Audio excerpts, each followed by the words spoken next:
No! I wish that you were more like her. You never talk to us anymore. Why can't you be more like her? I miss who you were before. I wish that you were more like him. You never talk to us anymore. Why can't you be more like him? I miss who you were before. I wish that you were more like them. You never talk to us anymore. Why can't you be more like them? I miss who you were before. I wish that you were more like her. You never talk to us anymore. Why can't you be more like her? I miss who you were before. What's her favorite milk? Is it skimmed or lactose free? No matter what she picks, I'm sure that you'll agree.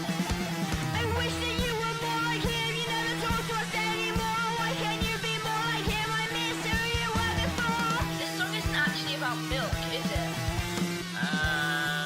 No. Oh well. What's your favorite milk? Is skimmed or lactose free? No matter what you pick, I will always disagree. There's something wrong with everything that you do. There is no correct answer except to stop being you. Good day, good morning, good morning, good morning, good morning, internet. My name is Elementary. Welcome to Saturday's Elle Plays Live. This is Saturday, yes. Now, this is going to be an interesting setup for all concerned. I'm not going to be able to see OBS while I play Citizen Sleeper today because it will only work in full screen. No, that's a lie, actually. It will work in windowed, but I can't resize the window. So, we're sort of stuck. So, if you're watching live, please let me know how bad the frame rate and everything is. It's already bad because my internet's decided it's going to be ready.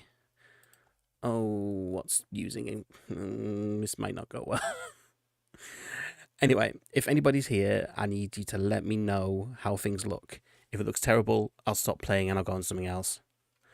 But it looks like my kind of game. It looks a bit like Disco Elysium in space, sort of, and I like the idea of that. So we'll see how we get on. Hopefully it works well. But yeah, if you're here, let me know. I have chat up on my phone. We're going proper old school streaming today. So yeah, just keep me posted. I hope you're all well. Let's just get on with the game. If it's going to fail, I might as well fail miserably. Oh, hey, right. Screen. Yes, Citizen Sleeper. New game. Right, let's bring this bad boy up and... In fact, I can just sort of put the stream on myself on my phone. Hang on.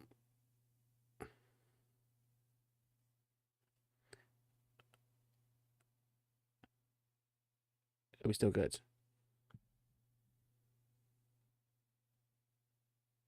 How far behind am I?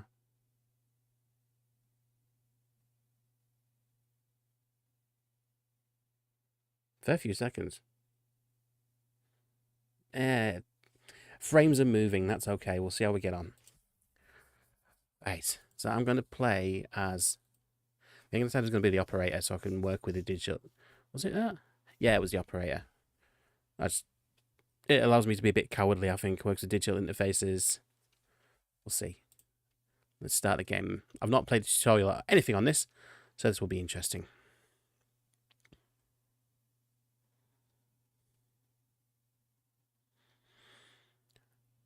Where are you? The first thing you become aware of on waking is the disconnect. The delay between thinking and feeling. Between wanting to act and acting. Minor, almost imperceptible, but always present. It's at its worst when waking. When yourself has spent many dark hours recalling what it felt like to be real. To be a person. To be in a body that was indisputably yours. I'm going to think of that body. A leap into a cold lake. Can you please get out of the way? Thank you. A leap into a lake on a cold day. The sting of blood welling from a fresh wound. The friction of a fingertip. All of a sudden, the memories are closer than you thought, blurring as you approach until you can't tell one from the other. The cold slips in, behind and around you, and the sensations fade out of reach. Perhaps you should be thankful for the dulled nature of this new body, given your current circumstances. The walls of the container feel immediately present, cold, hard at your back and face, cramping up your limbs. I just realised you've got no sound because I've got it muted from yesterday. There we go. Hopefully that's picking up the right one. I don't think it is. Just a minute. Properties. I want to be coming from the speakers. There we go. This is going so well today. You resist the desire to stretch, knowing that the claustrophobia comes next, and retreat a little from your central nervous system. It isn't painful. Not like you used to know pain, at least. In emergency mode, pain is a message delivered with efficiency and ease, a reminder that harm is imminent. There is no insistent throb, no trembling nerves, just a warning delivered with the banal quality of a digital notification. Right now there are thousands of them. Do I want to remember the plan or remember the others? I want to remember the others, I think. You remember there were 10 of you. 10 that could no longer stand the indentured work, the routines, the slow decay. 10 whose belief in their promised future was slowly dismantled day by day, until they realised they had sold everything away that could and would ever matter. 10 that would escape, or at least die trying. Some were lost in the shaft, others never found the meeting point. Only a few made it to the containers, but the freighter, as far as you know, left. That feels like enough to know that you might no longer be on that grim and heartless rock. Even if in the airless hold of a freighter, you might freeze solid long before you reach any destination. I'm gonna wait for the cold. That's all there is now. It's been a long time since you left. Surely weeks, maybe months. You are dully aware of damage to your legs, your right arm. You have been reserving energy as much as possible, but even then, your body has shut many of its systems down to protect you. You've spent much of that time asleep, knowing that anything else would be impossible to endure. You feel the weight of that impossibility begin to gather. It is time to sleep again, to nudge this false body into inducing delta waves in your emulated mind, and once again recoil into a dream of when you were once a person. You will rest. Time passes. The cold creeps further in. You feel something. Warmth. Not true warmth, but the indication of its presence. Your joints release from their rigour. Sound too. Everywhere, screeching and shimmering so loud that your body ducks your hearing to protect its senses. Then light, white as the cold, then softer and softer, until in a haze of dirty yellow, a figure appears. You are out. Oh, hello. Dragos, the pragmatic salvager. So how do I talk to him? Do I have any data? I have no data yet. I have no cryo. It's a cryptocurrency stored in air-walled sticks of memory known as chits. Okay, we'll talk to Dragos then, I suppose. It's been a few hours since Dragos pulled you from the container. You sit huddled in a corner of his scrapyard, swaddled in the reflective folds of a Mylar blanket. You are slowly coming back to consciousness, back to life, and you stare at the ornately curving element of an improvised heater. You are surrounded by angular, incoherent lumps of ships, some corroded beyond recognition, others still carrying glassy wounds along their edges, where a plasma arc sliced them apart. As you trace their shapes with fogged eyes, you hear a voice. So, Sleeper, you all forward yet? I'm not going to say anything yet, I don't think. Never seen one of you come in like this. New frames must have been better perseverance in Sub-Zero Vac. Seen more than a few you frozen solid to hull plates or inside-out or locks in my time. They weren't so lucky. Dragos comes into focus, shrouded in makeshift tech. His headset with its glinting eyes, the mark of a drone operator. Apparently talking tears me out. On his shoulder, one of the symbiotically linked drones perches, its irising eye locking you with an unflinching stare. The last living sleeper that came through this yard was a while ago. They didn't last long. You struggle to read his expression beneath the tech, but he seems lost in memory for a moment. Perhaps he's just figuring out what to do with you. I plan to survive. You aren't sure if he hears you. I won't ask what led you to do it, to sell yourself to a corporation. And I suppose you know you can't go back. Your old body, that's theirs now, and you are just software. A rogue emulation, illegally possessing corporate property. You nod along. You remember biometrically signing the forms. The cold floor on your feet as you padded to the sleeper cells. The promise of a life off-world. But as you do, you now get the familiar sensation that these aren't your memories. These are things you know, but not things you feel. You are no longer that person. You are an offshoot. A copy. What you won't know is what's ahead. At least the last one didn't. There's no easy way to put it. That body of yours has fallen apart. It's the same for any sleeper who makes it out. SNARP wants to protect their property, But if they can't keep hold of you, well, no one can. You remember that too, or at least rumours of it from the other sleepers. Planned obsolescence, a built-in dependence on the regularly administered supplements that were part of your routine. Stop taking them and the body begins to shut down. Separate from your emulated mind. Yeah, I do apologise. How long has it been? How long do you have? But for now, sleeper, you're one of the lucky ones. Dragos glances up and away towards the glassy dome of the yard. The eye is the best place you could be right now. The eye? The station. You'll see soon enough.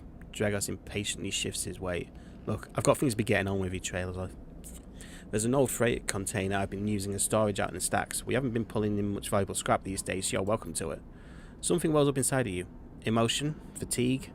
You shakily get to your feet. Alright, you head on up there. You look like you need some rest. And with that, Dragos stalks back into the Rex. His drone's already converging on a rustling hulk. Plasma flashes silhouetting his spindly figure as he returns to work. Welcome to Erlin's Eye. Life on the Eye runs in cycles during which you can talk to characters, explore areas of the station and perform actions. At the end of each cycle you need to head to your current home to rest. Resting will move time forward on the station. Head to the empty container location to rest and end the cycle now. And you click selection places by doing that. My home is the empty container. Okie doke. Is that all I can go to for now? I think so. So if I end the cycle, it'll then start the next day, will it? First time playing it, that's why we've got the tutorial. You wait curled up in the corner of the container and begin to slowly assembling the world around you. After all this time, you still find this body, the one you wake in now, strange and disjointed. Its message is readable but somehow wrong. You sit up, pulling the mylar blanket close against the cold. Here you are, on this ruined station, millions of miles from anyone you know. Are you still in the system? Did any of the others make it out? It's impossible to know. After all this, what matters? I want to get answers, I think. It all matters. The past is impossible to escape if it remains a blur. What SNAP did to you cannot be forgotten. You need a way of understanding all this before you can move on. Where are you? What is this place? What happened to the others? The questions outnumber the answers. You want to change that, but you'll have to learn to survive first. Dragos has left a few comforts in the container. The mylar blanket, the bedroll you slept on, a canister of water, a makeshift electric stove, and some faded sachets of some desiccated powder. You thumb the power stud of the stove and begin to boil the water. The contents of the sachets smell like damp wood, and you sprinkle them into the liquid. I need to stop yawning. As the pungent smell washes over you, images of the restless sleep come back to you. A ring, like the station, but skeletal and ghostly. A web of threads pulling at your skin. A constellation of bright polygonal shapes, like angular suns burning into your mind. There's something unpleasantly visceral about these images, and it's long after you finish drinking that they begin to fade. You tidy away the stove as best you can and try to gather enough energy to greet the day. Condition, action dice, and energy. Your condition is number 1. Represents the current state of your artificial body. It depletes by 1 segment each cycle, but also be damaged by violence, injury, or lack of food. If your condition bar empties, you will suffer a breakdown. You have to figure out how to recover your condition now that you no longer have access to corporate pharmaceuticals that were keeping you alive. Great. Action dice. Up here. At the start of each cycle, you can roll your action dice. These dice can be used to perform actions on the station. The number of dice rolled is based on your current condition. The worse your condition, the fewer dice you have. I assume that is based on that, so if that drops onto there, we'll only have 3.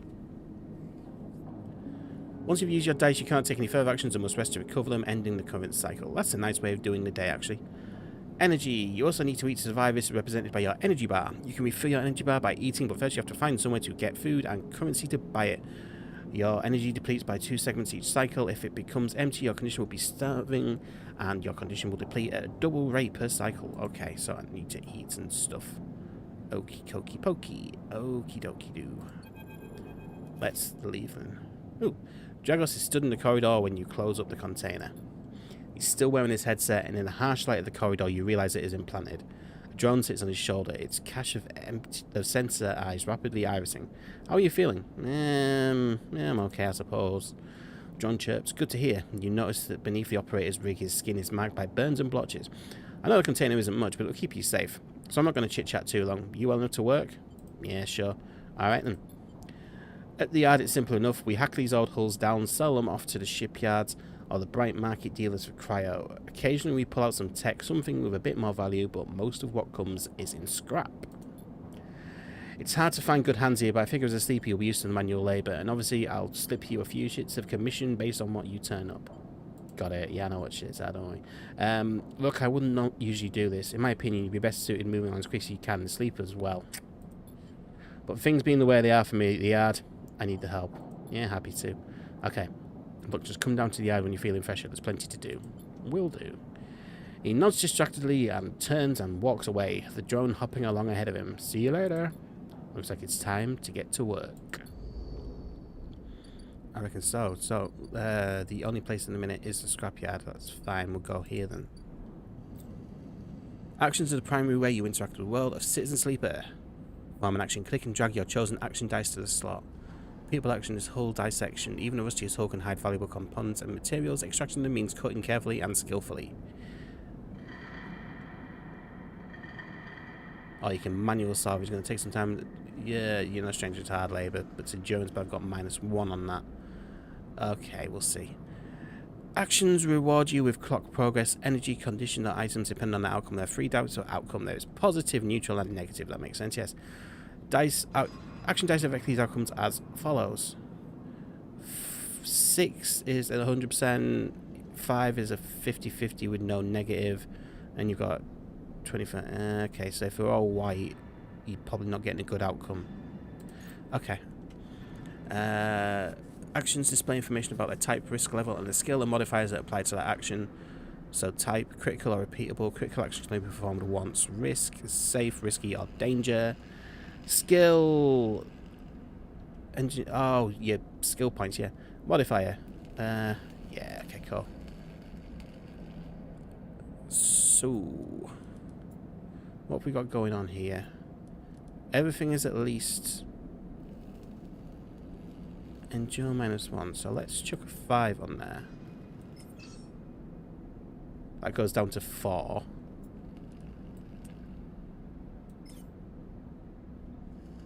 Start that action. We'll do that. It's risky. Action often progress clocks. Clocks are displayed below the actions that fill them, and they track your actions and how they affect the world. Filling the clock means something good or bad is about to happen. Some clocks, such as the one tracking Dragus' deck, are cycle clocks. The clocks tick themselves once each cycle and complete without player input. Any access cycle clocks will be displayed on the icon for that location. Okay, so I got 2 for back in business and I got some cryo. Nice. That was a risky action apparently. It's safe to do this. So let's... Can I not do that? There we go. Let's start this action. 75% chance of at least in neutral. Citizen Sleeper, you will unlock drives so you discover more about yourself and the world. Drives guide you in pursuit of specific objectives depending on the path you wish to take. Track drives, and each track drive will place a yellow marker on locations that will help you pursue your goal. Access your drive menu via the arrow button at the top left of the screen. Now free to explore Erlen's Eye and make a life for yourself here because... Oh, scroll with the buttons. Okay, so now I'm by myself. Is that what it's saying? 10 cryo and a thing on back in business. Cool. That knocks that down to 3, doesn't it? Still the same sort of thing, so we'll try it again. Negative outcome, I got 5 cryo. You ache for hammering away at the scrap. Most of it crumbles into worthless dust. You call it a day early before you injure yourself. Okay, that's fine. Risky free. Yeah, we'll try it one more. Neutral, 15 cryo, and back in business. Lovely stuff. Okay. Takes you a while to get a handle on Dragon's equipment, but before long you are precisely slicing down whole plates into neat piles. So I'm out of dice now. Need to find a doctor.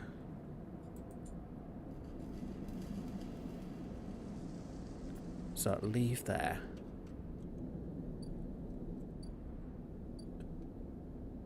Is this a doctor? Helion crossing. Merchants willing to run the gauntlet of the helium system are rare, but those that always do, they do always return eventually.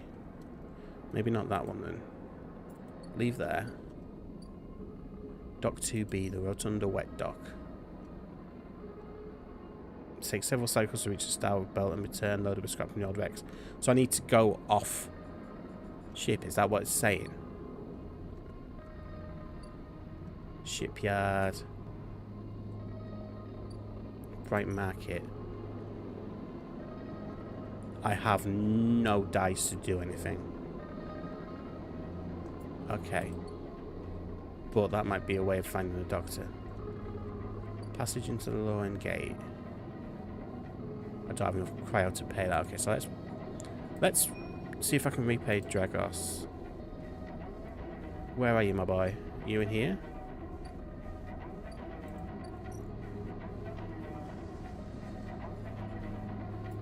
I can only do it there, okay. Shipyard. You in here? Okay. I think what I need to do actually is rest first. Get my dice back. So my energy... I'm not starving yet, but it's low. What's that? Story.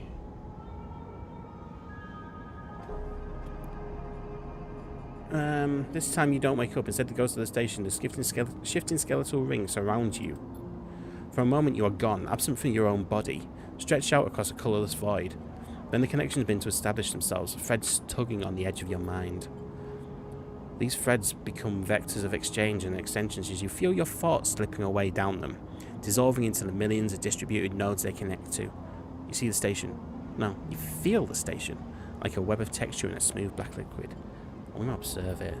Even though you have no eyes, no sight, you feel the map of the station. No, not the map of the station, but a map of its connections. It's a loop cloud, with spokes and spires that jut out into space. It is an ingrown thing full of obsolete loops and severed pathways. It is a system, a map, and a territory, all at once. You notice a tugging feeling pulling you insistently. Leave me alone, phone. You notice a tugging feeling pulling you insistently, as if it were a small child. Somehow, it is pulling in two directions at once. You look down. All of a sudden, everything shuts off. You come back trembling into this unfamiliar body, both yours and not yours, all at once. You find yourself standing in a container, eyes now open to the dark steel walls. You feel a change within you, a shift. You close your eyes for a second, and you feel it waiting there, stations splayed out across your mind, a storm of connective nodes waiting to be explored. And then it's gone. Oh, I'm now starving. Oh, okay. Alrighty then. Let's leave there. I would like to go to the market. It's risky to do that. So I'm going to just hope for a positive action. You manage to follow the flow of the people and you start to appreciate, even enjoy the chaotic layout of the market.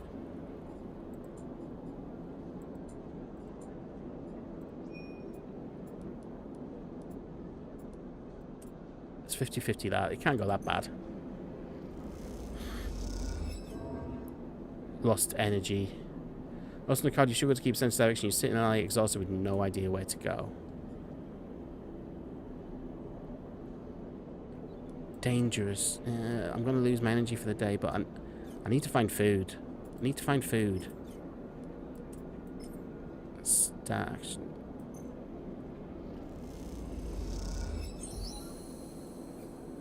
Positive outcome of local knowledge. I now know the area. Cool. You end up at a drink stall debating the finer points of the Slowhand collapse. You try to remember all the tips your companions offer you. So, does that mean I now know the area? The slum doctor, there we go. Next comes a call from the enforcer at the door. You shuffle down the flickering hallway towards the open apartment door. You keep your head down and your shoulders high in the queue, trying not to bring attention to yourself. You were thankful for the tip-off that a doctor was operating out of this place, but now you're here, you aren't so sure. The gang enforcer on the door, the flickering light strips, the decaying hab block, they've all made the long queue a test of your nerve. but your options are few, and without a supply of stabilizer this body, your body will. You suppress a shiver and shuffle forwards to the front of the queue. You're trying to find something to distract yourself. I want to look inside. You lean against the door frame and look into the apartment. The entryway is dark, punctuated by green indicators of stacks of sealed containers. You lean in and see amber light flickering through a far doorway, screened with plastic sheeting beyond which blurred shapes move. The slap of the enforcer's palm against the doorway jerks you awake. Wait your turn, he growls. After a few moments, a figure pushes through the doorway and you catch a distant voice. Send the next one in, Toshiro. The enforcer jerks his head and you slip inside, passing through the dark entryway and pushing through the plastic sheeting on the far door. The room beyond is bathed in warm light. A floor-to-ceiling transparent panel gives a full view of the bright market, sealed roof, and the buzzing traffic above. For a moment, you're affixed by the motion. Come sit, comes a sharp voice, and you see a silhouetted figure turn away, replacing the plastic sheeting over the frame of a simple folding bed. You make your way across the room. Sabine, hello. The figure turns, and as they do, you see an expression of confusion flash across their features.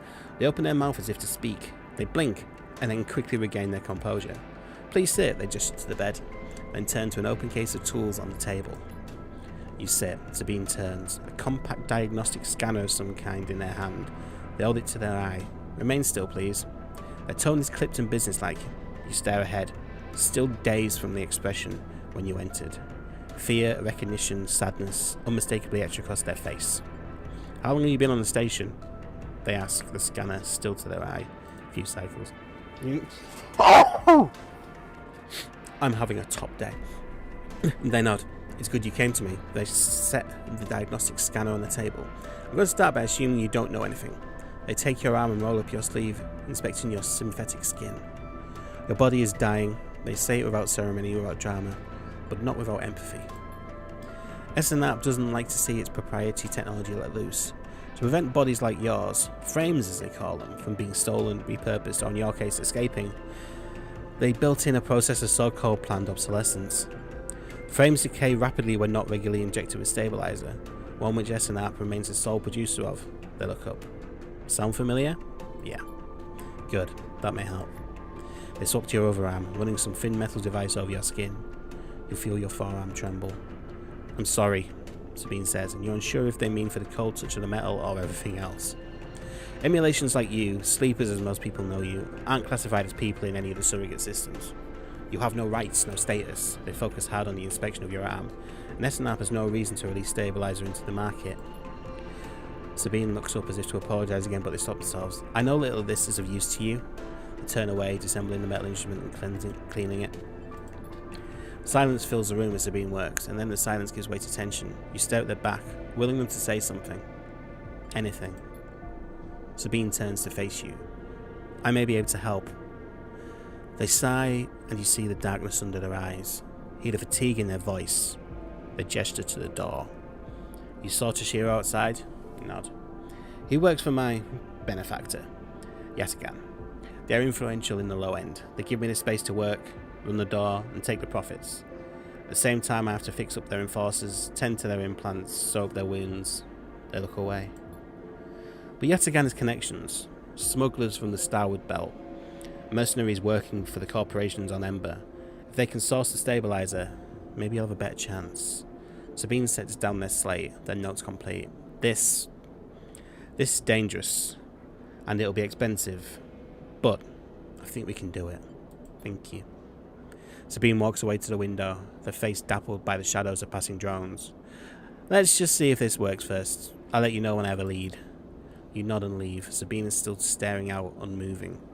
When you reach the lower level of the market, you look back through the panels of the roof to see if you can see their face, but the room looks dark against the lights of the market. You duck your head and walk off into the crowd.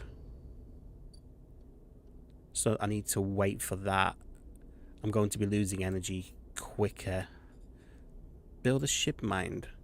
You've heard talk of a fabricator owned by the Art Exchange. With that and a few fragments, you could build a ship mind core. Toggle that tracking, that's here. Oh, the Art Exchange. Is that it? Could well be. Play the exchange. Oh, I need dice for this, do I? Oh, one scrap component.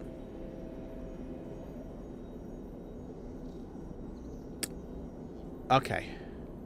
So I can use intuition and a risky strategy, or I can just sell a component if I have any. That's going to be going off ship, isn't it? I've got nothing left to do that with, so I'm going to have to rest for the day. Complete active scenes. You aren't finished with this cycle. Complete active scenes to proceed. Repay Dragos. Where's the active scene? Is it here? Here? I don't have anything to do, I'm afraid. Where's the active scene at? I need to spin it around because I'm using WNS to go up and down. Shipyard. That's hauling. I don't even know to see what that is. Assist a shipbuilder. No. There must be something to do around here. Active scenes. Oh, is it E? Emphasis busy, his broad face uplit by the makeshift gas burner in front of him. With precise, delicate movements, he lays thick chunks of marinated fungus into a dented wok, his other hand idly tossing a metal bowl of sliced vegetables in some red fleck dressing. The smell is incredible. You watch as he fulfills a set of orders, heaping the fungus with a bright salad and depositing it in plastic trays. A stack of chips rattles in his apron pocket as customers file past the burner, handing over payment. No approach yet. You join the queue. It's mostly made of off-duty soldiers, vac suits unzipped and rolled down to expose stained vests, grubby mods, a lattice of scars and tattoos. They discuss the best food on the eye, the best drinks, comparing notes on bright market dives, their words cut through a heavy space of slang. Eventually it's your turn and you shuffle to the front. Emphasis speaks in a deep, even tone without looking up. First try is free. Yeah, thank you. The smell is almost unbearably strong as he cooks. The earthiness of the fungus laced with something so spicy the smoke makes your eyes water. The heat from the burner is like a bonfire, and your skin hardens in its glare. I know you sleepers, Emphasis says while he cooks, his voice deep but clear. A hard life, a lot of stories. He glances up from beneath his cap with piercing eyes. I know. Tell him a story. You begin to tell him about your journey to the eye, and he nods as he cooks, his eyes never leaving his work. You tell him of the confusion, the pain, but also the sense of possibility and its sudden arrival. You tell him of the cold and dark of the container, and the endless cycles spent within it. Now it seems, you tell him, like some dream that you once had, but can never forget. You tell him that the eye excites you and scares you, and you're unsure where to walk, where to look, what to do. Eventually you tail off, running out of words. He places a plastic tray of steaming fungus in your hand. Next time, we can talk some more, he smiles. And next time, you pay. He slams a heavy hand against a button on the burner side and it shuts off. The roar of the flame and its impressive heat fades. Next time, then, sleeper. He waves you away and begins to oil the wok. Before you turn back to the alley, you notice the geometric patterns of circular scars across his forearms, each surrounded with a constellation of glinting ping marks. You walk away, and as you do, you take a bite of the rich, spicy, delicate, sweet fungus. Your taste senses light up like a fusion reactor. You'll be back. Oh, my energy's back. Buzzing. My energy back. I might not lose things much. I just gained something up here. Survive from the drive. Okay. That's a copy of get to know Emphasis. Emphasis loves two things, stories and food. Maybe if you supply him with both, you can hear his story. Awesome. Is that now all my active scenes done? What's that? Low end gate. That's that way. Okay. That's to get off the ship. I think I should be able to rest now. There we go. Needed to play out the food story. Lots of storytelling. I like storytelling in games. I've lost a lot of energy there. Bloody hell. Again, the skeletal ring of the station fills your mind. It sparks with glittering lights like stars reflected in a winter lake. It is clearer, crisper than before. The threads still pull, but you remain in place, flickering in the flow. Excuse me, apparently everybody's functioned today. Between the threads you see bright shapes, caches of shimmering light beneath transparent crystal forms. You follow the path of a thread across the ring, through these forms, and leaping off into the void. You begin to understand. These are nodes and connections, a map of information, of communication. There are so many layers, so many loops that it seems almost impossible to pass. But you begin to try. I'm going to focus on the nodes. The nodes are glassy, bright, but in all this flow, the only solid and fixed points. You approach one, a pyramid or a triangle. Dimensions are difficult here, and lean close to it. Inside, shifting layers conceal a tangle of threads, a meeting point of exchange. But before you can glimpse inside, the glass clouds and hardens, cutting you off. The threads and nodes, passages and puzzle boxes. One leads to another. So much here, so many answers, so many questions. All you need to do is follow the paths and open the boxes. You look out across this ghost landscape of exchange and see an opportunity. But then that insistent tugging again, pulling at you. You look down again and see two lines, two threads pulling in different directions, as if they were tied around you. The first thread leads out, away from the station, into the inky black. Someone out there is tracking you, hunting you, following the thread to you. They are in a ship, and the ship is approaching ever closer with each cycle. Oh dear. The second thread leads in, pulling deep into the station. Your gaze follows it, and this time you see something. A sphere shimmering above a strange angular body. A pulse shoots out from it, passing over you like a torch beam, testing you, tasting you. Ugh. You open your eyes. Time is short. Someone is tracking you, following your trail. It won't be long before they arrive. Cool, great. Leave. Something has changed inside you. You can now access the data cloud of the eye, a network of decaying protocols and data caches. While there, you can use dice and items to access systems and extract data. But be careful, these networks are old and strange. Click the eye button at the top of the screen to toggle this view on and off. Keynote. Ooh. Having a agent. Average members broadcast on the open network from here, leaving them open to data extraction. Data actions allow you to extract data from the networks of the eye. They work like dice actions. Oh, excuse me. They work like dice actions, but in order to unlock them, you must match your dice to the one displayed on the right of the action. If you have a +1/+2 in the interface skill, you will be given more possible dice to match, and use any dice that matches the dice displayed. So I need to put 2 in to make it up to 3. I don't have that. Okay, never mind. But that's a really funky process. I really like this process. Keynote 0102. I need another 2 there. Is this just going to be the same everywhere? No.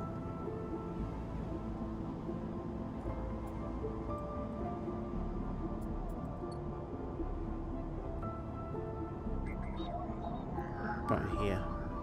So from... I need to... Okay. Keynote. Match input.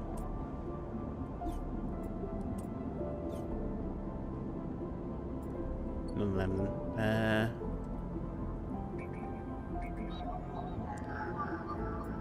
Nope.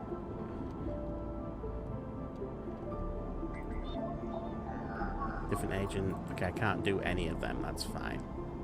Turn the eye off for now then. Right, I have plans. Sabine's working here for me, so that's going to be 3 days by the look of it. Go here. Need 15.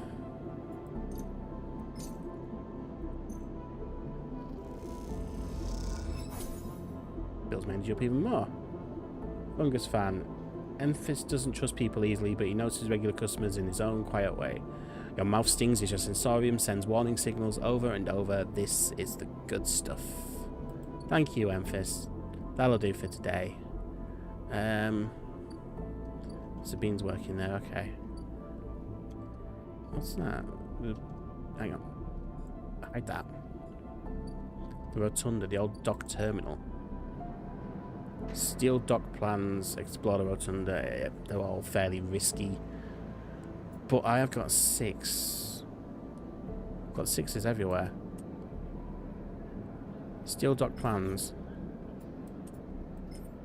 100% positive, yeah. Dock watcher. All completed. Getting to know the rotunda doesn't just mean new places to visit. It means keeping your eye on new arrivals too. So, that would have led to that, I imagine. Cool. Oh, a new thing here. Sealed dock. Dock B2. Don't really know what's going on there. Let's go here. People action. Yeah, this might be risky, but I'm gonna 100% positive. +2 back in business, +15 cryo. I've got my money back and for yeah. Beneath the particles, you find hidden containers, alloy plating, and wire bundles thick as your arm, preserved in their trunking. Okay, I'm going to leave that for now. I'm being hunted. That's what that is, isn't it? Overlook bar. Grimy spacer haunt.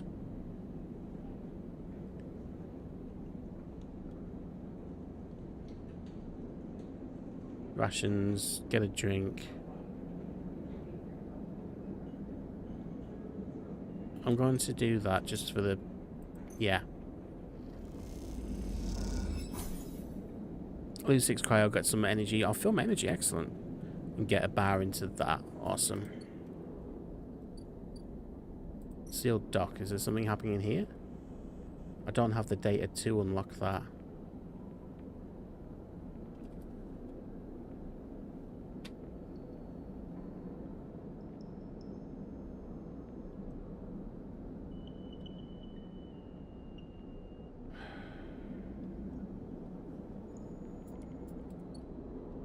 Okay, what we got going on? Is that a scene at Sabine's? No, you're just sourcing stabilizer. Okay. That's the low end gate. Leave emphasis stall alone for now. It's the auto exchange. Play the exchange. It's risky, but I've got 100% success rate.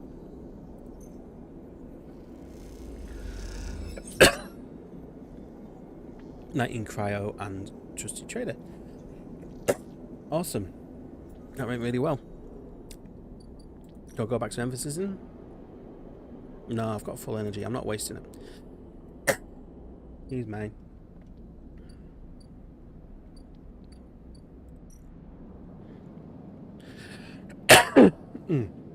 Complete active scenes. Where's my active scenes and...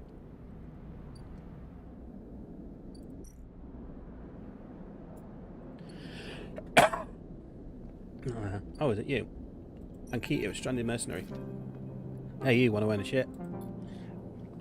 Ankita stands beside a huge pile of tied together hull plates. She stretches out her back, her shoulders bulging beneath her flight suit.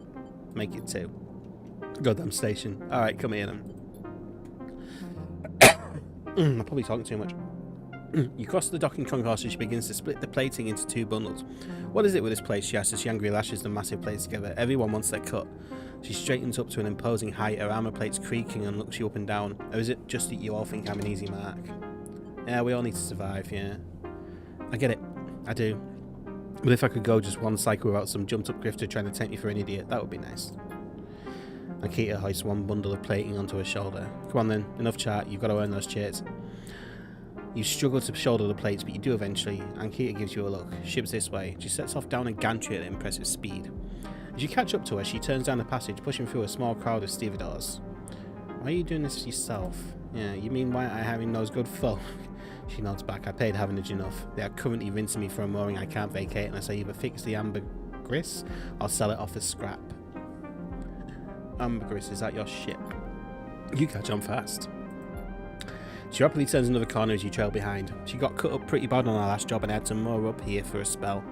But since then, it's only gone worse. Someone got in and sliced the core from our ship mind, so now she's gone dark.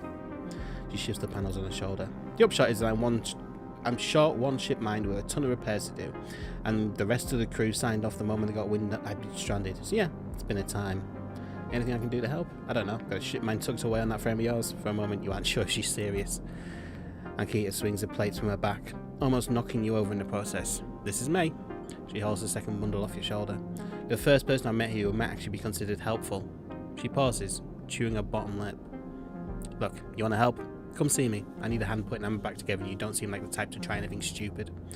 She passes the bundles of plates through the ambiguous outer lock and then turns back. Just don't go spreading all this around.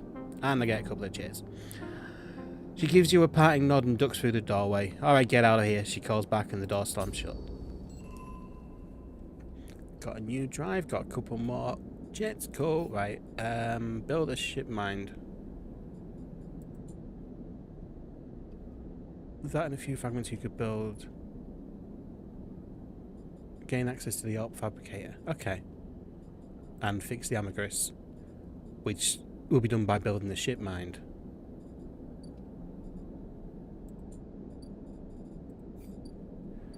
I think that's probably it from active scenes, is it?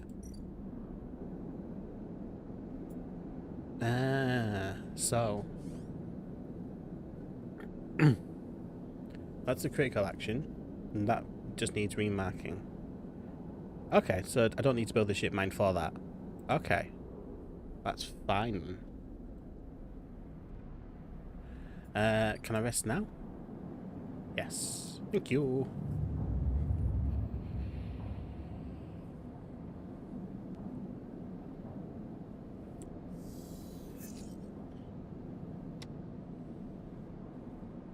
Oh, 3 2s, that's rubbish.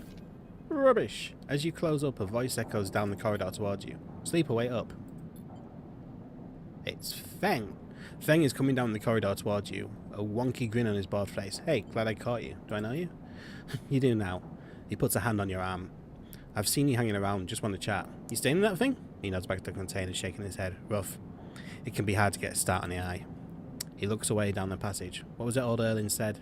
The eye opens for us all. Nice idea, but well, not always very practical. He glances back at you. We do our best, but it isn't easy. We? Havenage. We are all one dysfunctional family. Feng puts an arm around you. I'm not part of the security branch, so don't worry. I'm with systems. Systems? Everything the eye runs on. He runs a hand along the passage wall. This place is a ruin, but systems keeps it spinning somehow. At least we try to. He stops you in the quiet passage. Look, that's not what I'm here to discuss. I saw you around, and well, I know a little about you, sleepers. I have a little proposition for you. He glances around. Well, this is not the place for it. I have an office just across the way. Give me a cycle or two to prepare, then when you're settled, stop by. In truth, I need you. If what they say is true about you sleepers, well, there's work to be done. He pats you on the back, his voice bright and his dark look suddenly gone. Stay clean, sleeper. He walks off down the passage, raising a hand in farewell. Okay, that was odd. But fair dude. Okay, so first things first, let's go talk to Emphis. Continue this facade.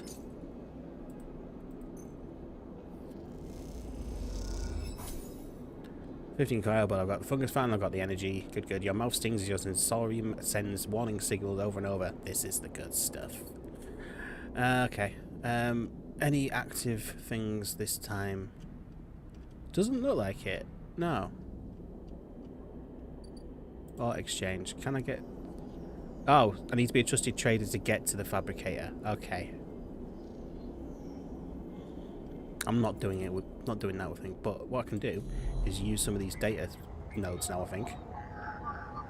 I need... Match. Match. Bypass. Extract the data. Got an encrypted key. Oh, I needed one of them for something, didn't I? The data here is part of a cache tucked away during the collapse. Who hid this and for what purpose? Right, so that's that one down. Havenage gate. I need a cipher for that. Okay. Are these all just nodes I haven't accessed yet? Need a one for that, so I can't do that one. Havenage agent. Bypass that one.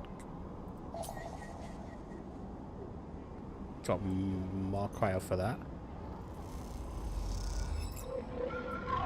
Havenage data. How many members broadcasting on the open air, leaving them open to data extraction? Yeah, I've done that. As you drift back from the node, something latches onto you. A thread strung tight around you. It tethers You in place, a taste. The voice makes you shiver. Its source somehow both distant and close behind your ear. You see a distant glint of light shut off, and then suddenly a shape is at your side. Stalks around you, circling like a shark, like a wolf. Entity unknown, astringent, processing. Stay still. Please hold. Oh, it's the hunter, the sentient protocol unraveling. The thread around you thickens until it is a ring, a cylinder, a tunnel of light circled around you. It's binding for a moment and then it's gone. As it fades, you see a creature, a figure in front of you. Its strange head flickers between different angles, reading you. What did you do? The shape paces around you on live legs, though there is no ground here to pace on. Entity identify, origin, serial cadence. The figure faces you expectantly. Sleeper SNAP. Unknown, known. The figure's strange head rotates. Brackish signature. All that not of. Attempting interface. As the figure speaks, more threads begin to spiral from its head. Thick, snaking and vine-like ribbons that flex and wave. They approach her intent. Stop. The figure halts its threads, its head twitching. Entity, your identity is unknown. We only seek to correct legalities. Can you confirm your legal right to sentience? I'm a person. Incorrect, you are an entity. All at once, Hunter's head is directly in front of yours, blocking your vision. You stink of their taste, the one from the sealed dock. Hunter shimmers with fury. I will find access. I will interface.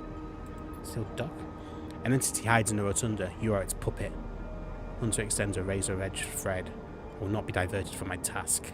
It glows with murderous intent. Upon him striking it, you lash out with all your force. Not a physical strike, but a focusing. A spike of interference leaping out like the tip of a spear. Hunter stumbles, shifts, separates. You open your eyes, blinking back into the stadium of light, shaking with fear. That was interesting. What the shitting hell just happened? Solheim Gate. I need a Solheim cipher for that.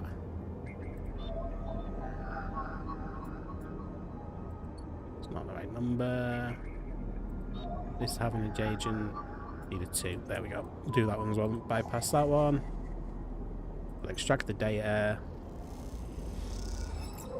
Now I have 2 datas. Leave. Lovely. Right. What did I need for up here? Have an edge cipher. Isn't that? Okay. So, I'm going to leave that now. Something around here needed data. Not there. Doc C4? No. That was dice, wasn't it? Yeah. Overlook bar. Let's keep on becoming a regular in places, so we'll just have another drink. Mossy tones and aniseed sharpness fill your mouth. It isn't totally unpleasant. At least you can taste it. Okay. That's the bar. Not the sealed dock.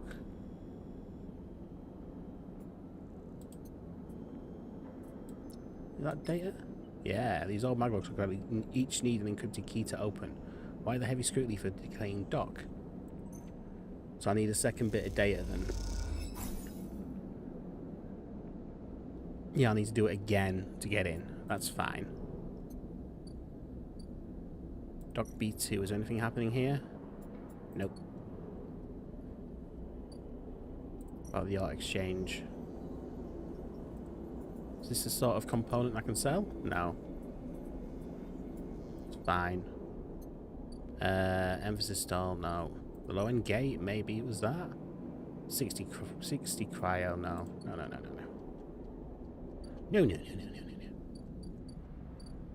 Okay, so I'm out of dice. I'm out of data-y things to do. Yeah, and the cycle. Yeah, someone is coming.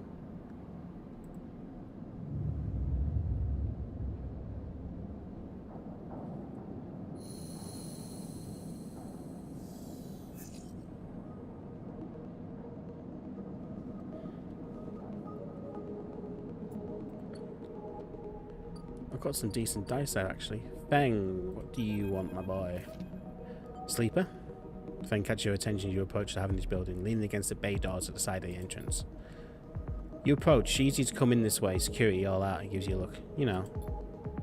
He slams a button and the bay creaks open. Blinking lights in the dark behind it, you follow Feng inside. Truth be told, I don't spend much time upstairs. This is where I work. The bay is filled with pieces of hardware all rigged with generators and diagnostic slates, and things you don't recognise that glow with blue screen light. There is a chorus of hums that blend into a single wave of static, filling the dark corners of the room.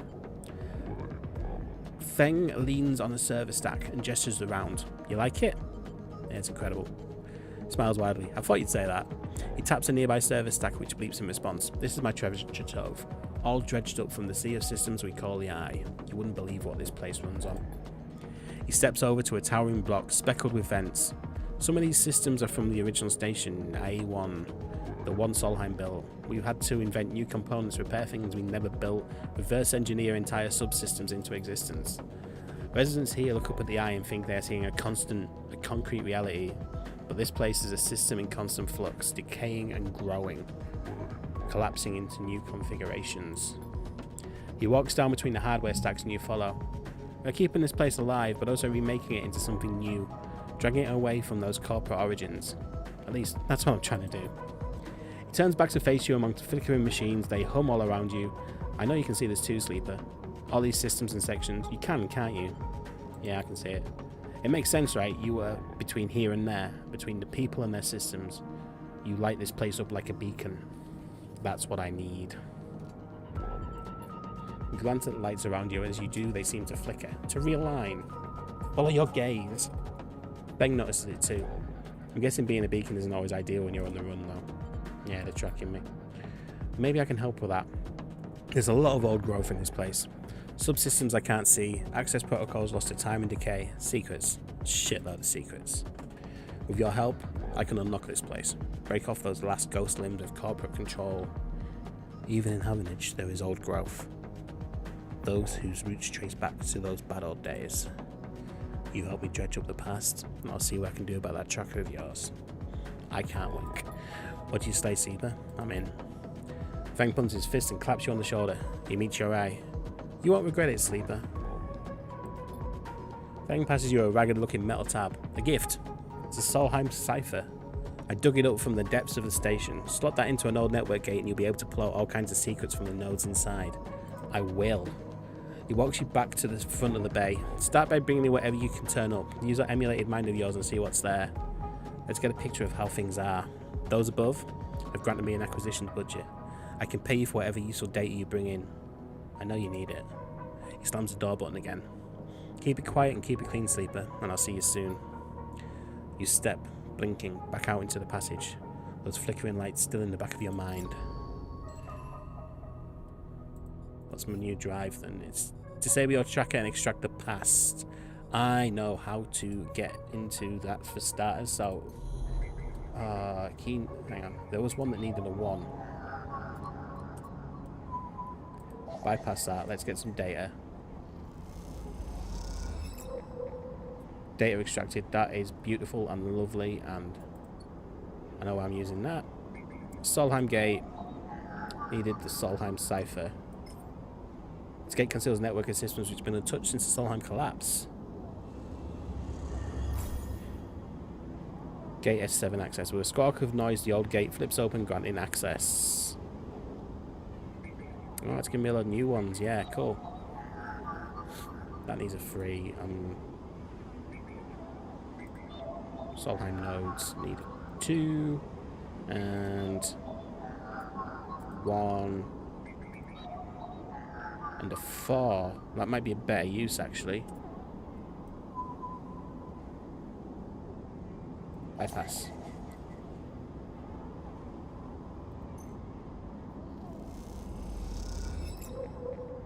Data extracted. Solheim data. I think you wanted that, didn't you, Feng? Okay.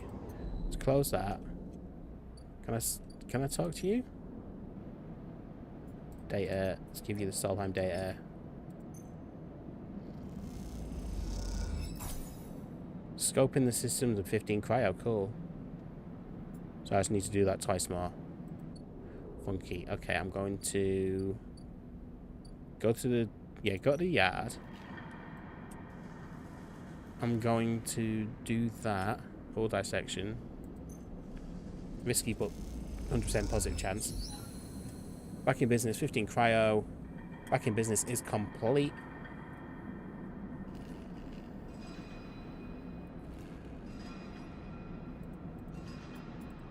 I probably need to keep on doing that. Oh, we can talk to Dragos now, cool. You arrive into a buzz of activity at the yard. Red blinking lights flash across a vast dark shape suspended below the dome. They flicker across scorched hull plates and bench structures, spilling from holes in a twisted shape. The cutter is huge and has been torn apart in some violent encounter. She's a beauty, isn't she? Dragos stands to the side, focused on the hulking ship as it lowered into the yard. Yeah, sure. Actually, thank you. This place was on its last legs when you turned up, and now look at this. The ship descends slowly, its interior visible through multiple hull breaches. You struggle to gather the same enthusiasm as Dragos for this monstrous craft. You can't help but think what became of its crew. Yeah, what happened? What do you mean? I managed to convince our salvager friends to give me it on credit. That's what happened. Oh dear. What happened to the ship? Not my concern. The ship creaks like a calving iceberg as it reaches the base of the yard. Dragos is visibly excited. I know I said you shouldn't stick around, but I'm going to need some help with this one. Watching, you wonder if you arrived in a similar fashion, locked inside that container. The wreck of the S&R freighter lowered into the yard like a corpse ready to be butchered.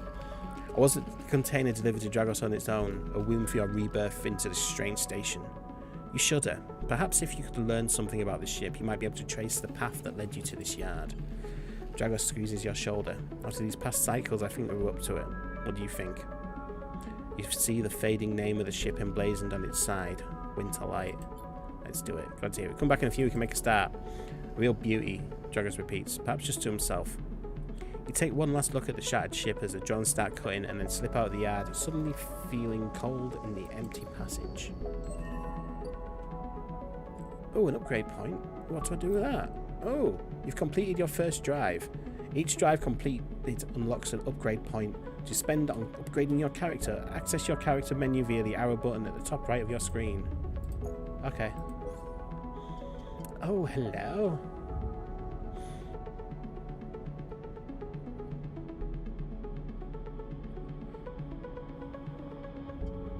So what can I do? Just follow this along. So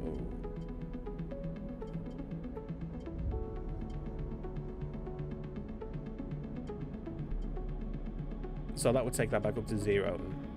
So I could do that.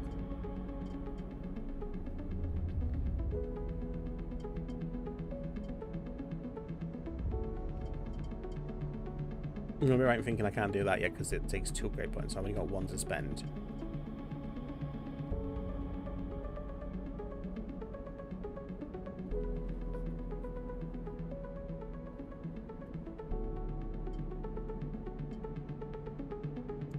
No, I'm actually going to take the point in intuition because dice actions display potential positive and negative outcomes. I quite like the sound of... Oh no, random scrap item on engineer actions. What's the engineer actions though, is it?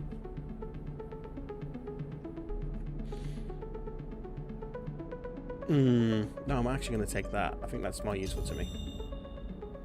Yeah. Predictive reasoning, dice actions display potential positive and negative outcomes. Awesome. So, study the winter light. Blasted ship came into the same yard as you did. Is there a connection or are you just paranoid? Column A, column B? Is there anything to do around here? Oh, Sabine's ready. I'm going to fill this up first though. Let's move to 4.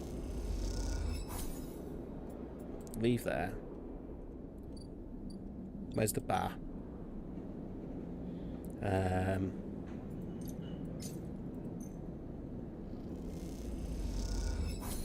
There we go, I'm now a regular. Cool. Continue. The glass shatters on the steel bar beside you, and the taunts don't take long to follow. Hey, Horn, Spacey calls across the low room. What are you doing here? He laughs at his own lame joke. Playing human? I'm going to ignore him. You hunch a little further, staring at the hundreds of tiny impact points that scar the bar. A hand falls on your shoulder, but as you flinch away, it pats reassuringly. You freeze in place. Out! The voice comes from behind you, spat out like a shot. You turn to see bright eyes, dark hair, a stare that could breach the wall and vent you all into hard vacuum. Tala, he's got a kind face. As you turn back to the spacer, the second glass comes sailing through the air. I'm going to catch it. No, I'm not. You reach up a hand and the glass shatters across your forearm, showering you in fragments. Through the haze of glass and gyrol vapour, you see Tala leap the bar and close the distance to the spacer. The thud as he slams into the wall echoes around the bar like thunder. Now flanked by other figures, quick to their feet, Tala throws the spacer out through the door and stands silhouetted against the rotunda lights. You touch your arm and it feels wet. Someone helps you to your feet and back onto your stool. Broken glass rattles as it is cleared, and the fresh measure of Durol is glugged out in front of you. The same hand, warm, heavy, falls onto your shoulder once more. He isn't coming back.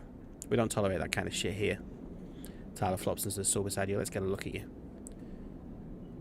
Tala wipes the powdered glass from around the wound, and someone places a bottle of alcohol and a metal tin with tweezers on the bar.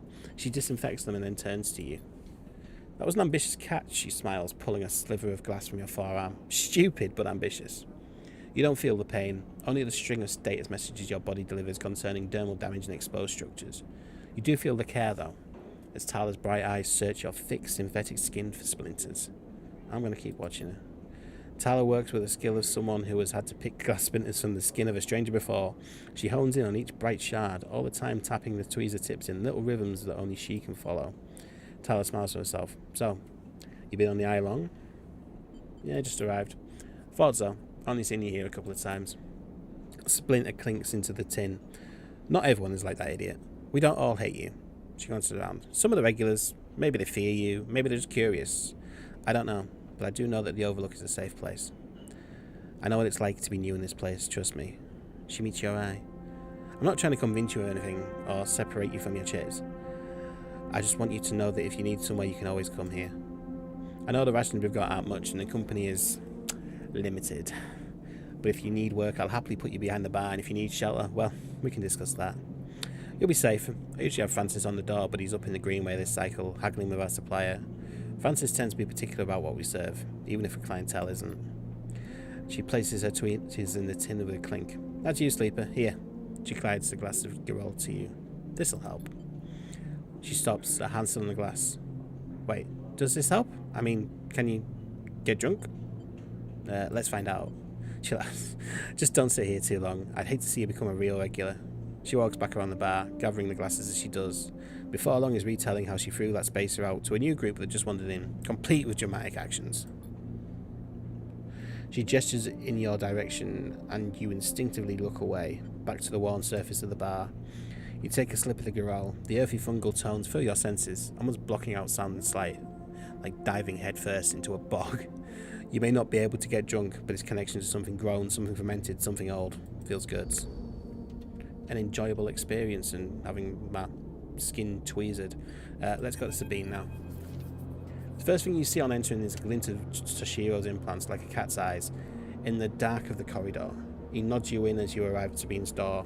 The entryway is still dark and you push through the sheeting into the surgery. I have it.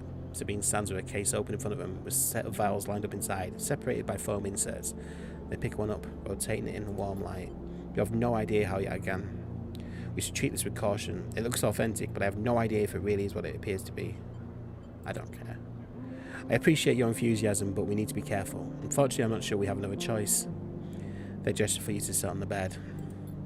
The stabilizer works under a similar principle to an immunosuppressant in a transplant operation, in that it stops your body from rejecting the unfamiliar part of itself.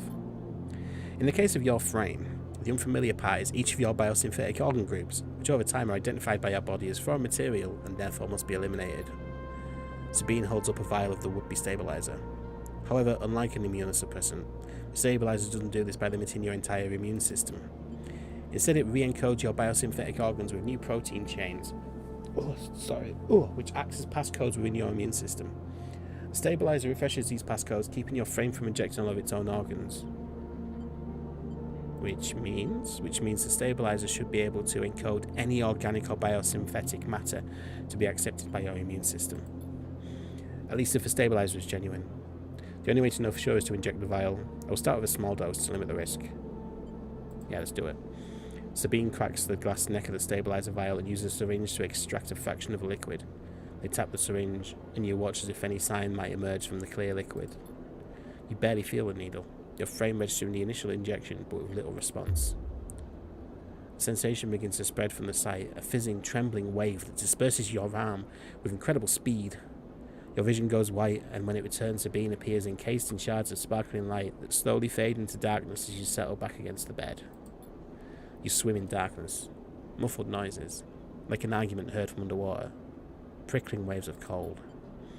When you sit back up, Sabine is sitting in a chair by a window, facing away from you, backlit by the glow of her slate. Awake? Yes. The stabilizer is genuine. They sit down beside the bed. I don't know how yet again acquired a case of this stuff, but they did. Sabine looks troubled, distracted. You should rest some more, but you're going to have to do that somewhere else. I have other patients, sorry.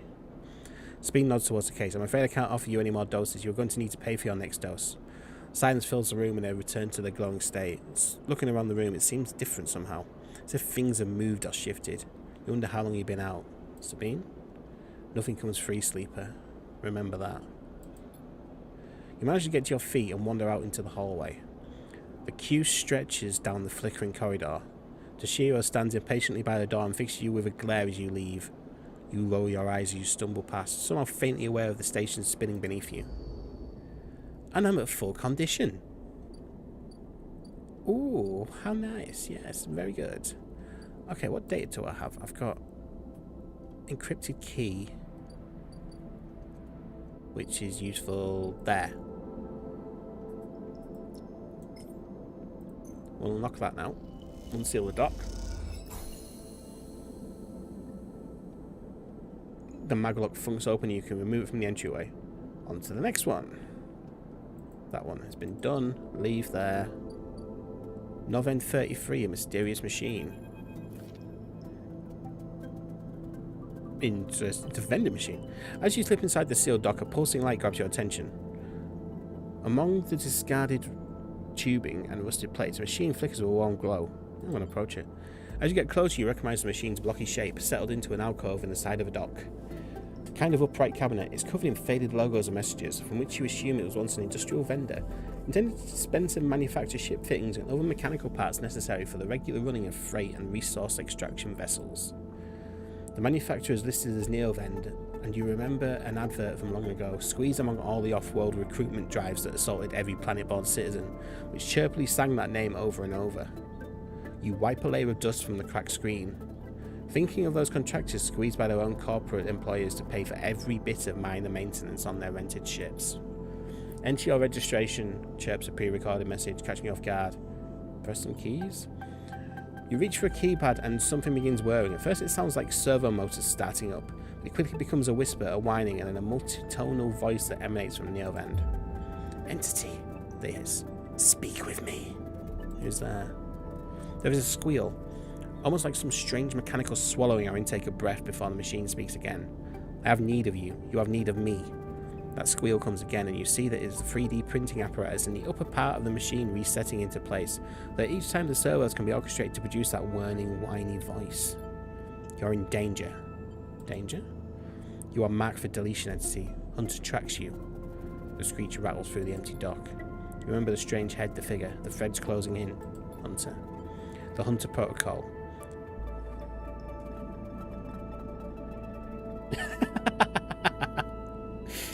I like choose your own adventures. This is fine. Good morning.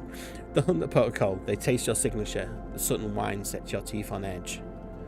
You have seen them. This is a gift of an emulated mind. You close your eyes and the skeleton of the station starts to thrum. Emulated minds are adaptable. Move when neurons cannot. Mechanism resets. But emulation makes you target.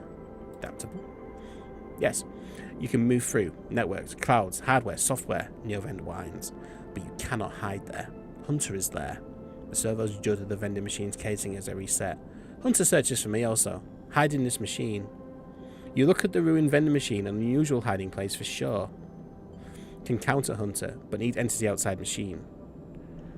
Need you. A screen. Attached to a vending machine with a swiveling arm comes alive. Displays a flickering map of the station. Ghostly, threaded. The cloud. Points along the rim glow in deep red. Hunter is always gathering. Too much data. Must build nests, explains Neovend. Masters are gone but continues hunt. Bring this data. Raid its nest. Yeah, why can't you? Hunter will find me, then killer will come. Machine trembles with it. I cannot leave machine. Connections must remain closed. Bring offerings. Save self, says pointedly. Mutual need means friends, they conclude, tired of the conversation. The whirring amplifies and then suddenly drops as mechanisms within the machine click back into place. The glow fades and you are left stood in the dark of the sealed dock, that whirring voice ringing in your ears. What's this drive bringing me then? Free Neovend. Okay. I think I'm done for now. Sold that data to Feng. There's nothing else going on, is there? No. Okay. Should be able to rest them. Yeah.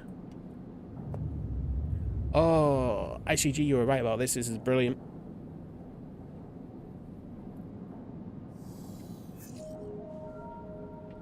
Good set of dice. Good set of dice. Leave. I don't need to go to Feng. I don't need to go to Shipyard. That's the wrong thing. No. Go away. Right. First, I'd like to... Is that locked again? I need to find Hunter data. Okay. Let's do this.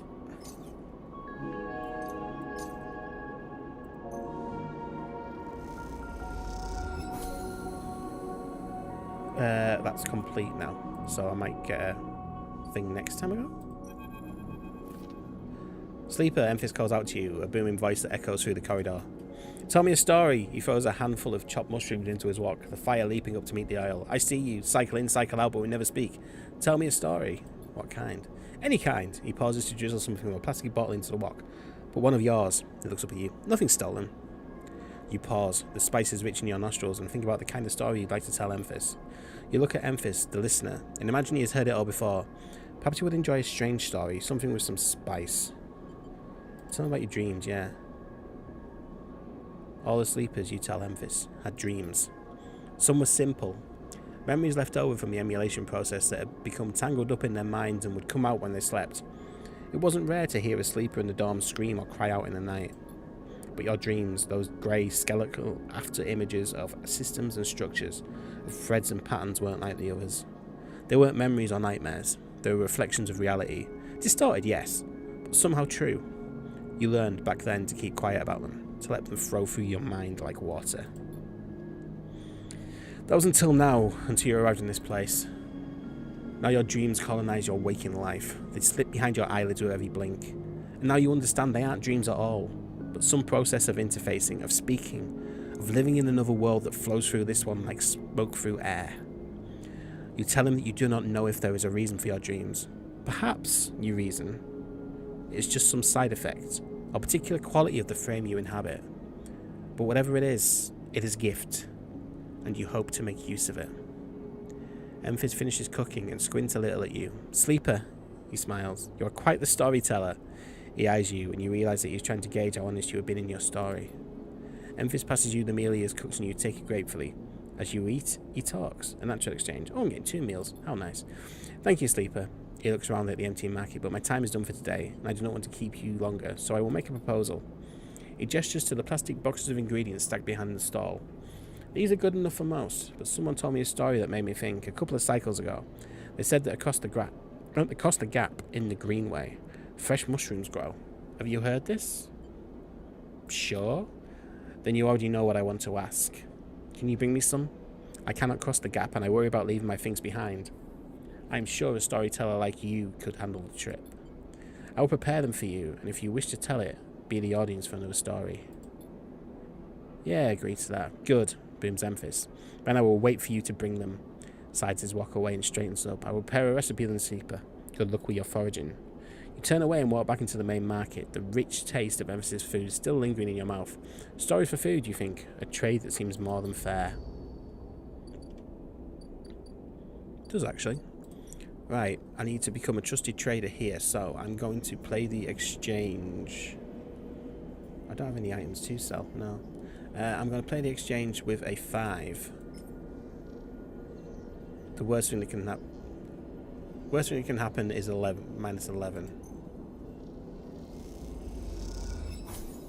Hey, I get 1 more trusted trader, and I got 12 cryo.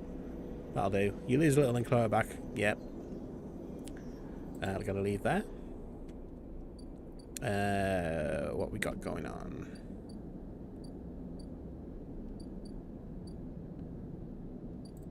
Let's see if I can fix some of this actually. Make some money first? Let's make some money first. Perk predictive reasoning, yard clearance, and cryo.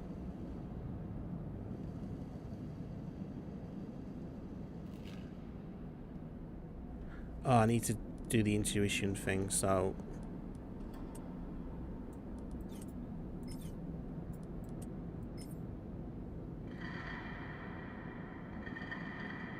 What can possibly go bad from that? Let's use the 3 there.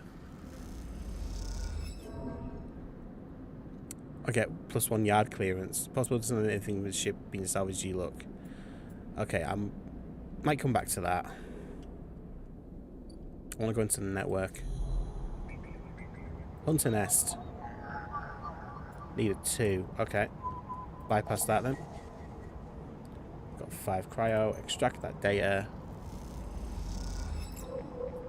Hunter data. Cool.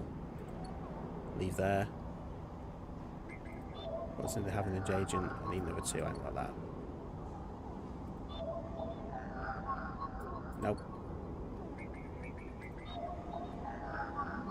Nope. Use that one.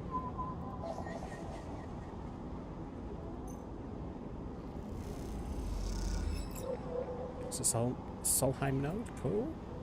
Leave there. Hunter nest. What do you need? Another 1. I haven't got it. Okay.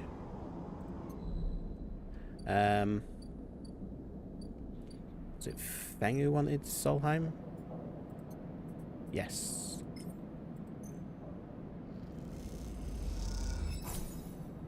$15 cryo. Scoping the systems. Is that okay? I've still got 6 to do something with.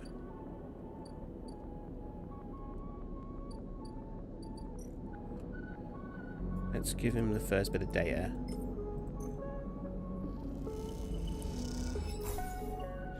As you upload the data to the vending machine, no vendor words in either pain or delight. It's hard to tell. That's the first one done. Cool there. Right, 6. What's happening at the bar? Can work and buy work. I can work in... Pay isn't great, but tips can make all the difference. I'm going to do this one actually. It's a good bit of money.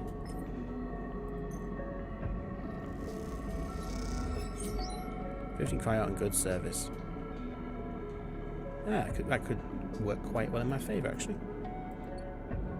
So I'm full of energy. I'm alright for condition. I'm out of discs. Discs? Dice. I think I'm good otherwise. Oh, that's the eye, isn't it? Shipyard. This is dice stuff. Okay, let's rest for the night then.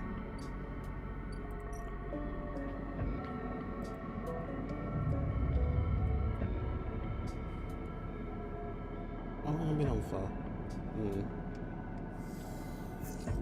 Up 20? Yeah. Leave. Okay, so I need 2s.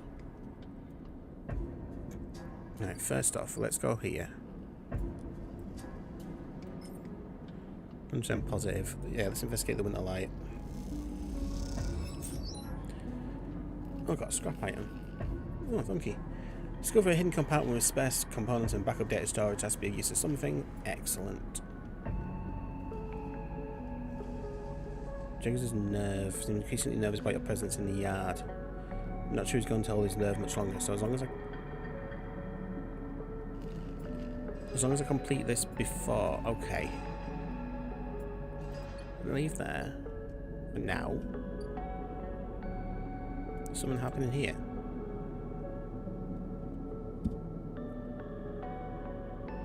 Buy some scrap for 20 cryo. Yeah, right.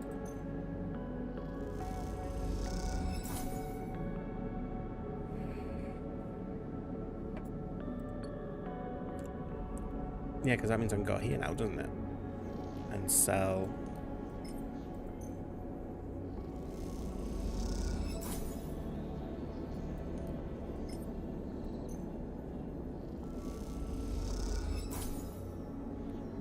No, it's not bad. Now, do I want to use this? I do want to use this, actually. Start the action. Trusted trade is complete. I'll be able to get to the fabricator now then.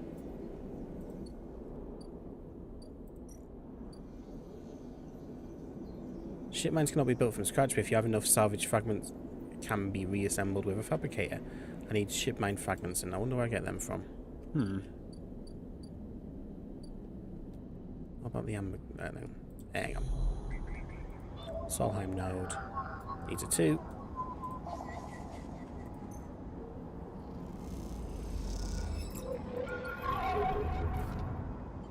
Oh, the hunter's coming for me. Glimmer in the dark catches your eye as the orb of Hunter's head appears in the distance. It's looking for you. Run! You turn away and glide past the crowd, fed to data rushing past. Another glimmer catches your eye, closer now. That roving orb, wreathed in tentacles. It flickers, jumps once, twice, and it's here. Hunter is here. Entity. Submit to inquiry. Hunter reaches for you in that unpleasantly familiar way.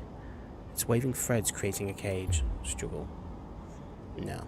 You push against the threads as they close in, becoming frenzied as you push them aside. You're caught by whipping tendrils and feel them pulling you away from the anchor of your body. You push through, cleaving the threads. Entity, hold for processing, comes the scream from behind, but you're already gliding away back to your anchor, your body. You awake, dizzy, distorted, but safe. You can escape, Hunter, then. Okay. Need a 1 for that one. Oh, that one. 2. Yeah, we'll have that then.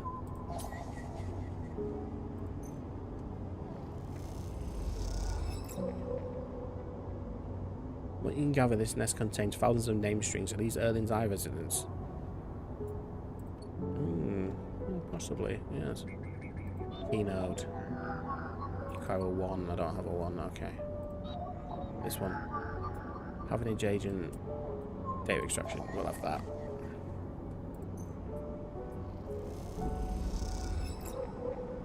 Got 3 Havenage data now, and I'm not entirely sure what to do with it all. Okay, I want to go to Memphis. I want to get my energy up.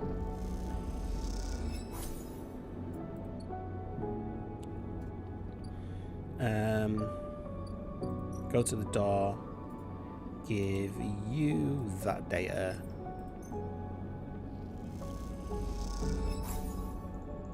Yeah, cool. You go to the bar. We're gonna do the bar and just nothing really. Fang, I had something for you. Yeah. And that completes that technically. Action complete. Lovely. Fang's eyes light up as the data's transferred over. He hands you a stack of chits and waves you off. You talk to him again. As you enter the bay, Fang is nowhere to be seen. The banks of servers and machines blink out of the dark in staccato rhythms. Unseeing eyes are the station's digital ghosts. Shitheads! Fang's voice echoes from behind a stack, followed by the hammer of a fist on a metal casing. These sneaky shitheads. Who's sneaky? Sleeper! Fang's smiling head pops out from behind the stack. Just the emulated consciousness I've been eager to see. Come back here. You pick your way between the thrumming stacks, trying not to trip on the loose bundles of cables that blanket the dark floor. Do I have any tissues around here? Because my eye is just... Fang is sat in front of a set of monitors mounted to a stack. Tell me, Sleeper, what do you see here? Fang waves at a monitor to his side, glowing with pale lists of information. You lean in closer, looking for the links in the data. The table seems to be filled with personal information, names, genders, dates, ID numbers, all of the markers of institutional records. People. Yeah. Yes, but whose people? Solheim? Bingo. He taps at the terminal. I pulled these from the old data you brought in. All employees are the Eye's original owners. And he leans past you and scrolls the list down. This one. This is a snaky shithead. He stabs at the screen with a finger. The name reads Hardin Hurst. Friend of yours? Funny you should say that, Sleeper. He drags the stool out beside him and motions for you to sit. There just so happened to be a Hardin Hurst in Havenage. He waits for your action. In Havenage? That's it. He's right here on the station now. Fang leans back into his chair. Just think about it. Decades ago, Hardin worked on this station as a Senior Strategic Operations Executive. Our Hardin was keeping the money coming in for Solheim. He defined priority growth initiatives by making sure the extractors were contracted out to were hooked into a system that outsourced all the risk and kept all the profit. Good old Hardin shoved thousands of Palladium Rush workers into an infrastructure which meant that their cut of the work they did went straight back to Solheim. I grew up here, Sleeper. This is my history. I am a child of the collapse. Feng turns back to his screen, staring hard at the strings of code flickering by. Before I was born, my parents were Solheim contractors. They ate in Solheim canteens, worked on Solheim ships, they breathed Solheim air, and slept in Solheim beds. Feng's voice rises as he speaks, his hands fists on the terminal edge.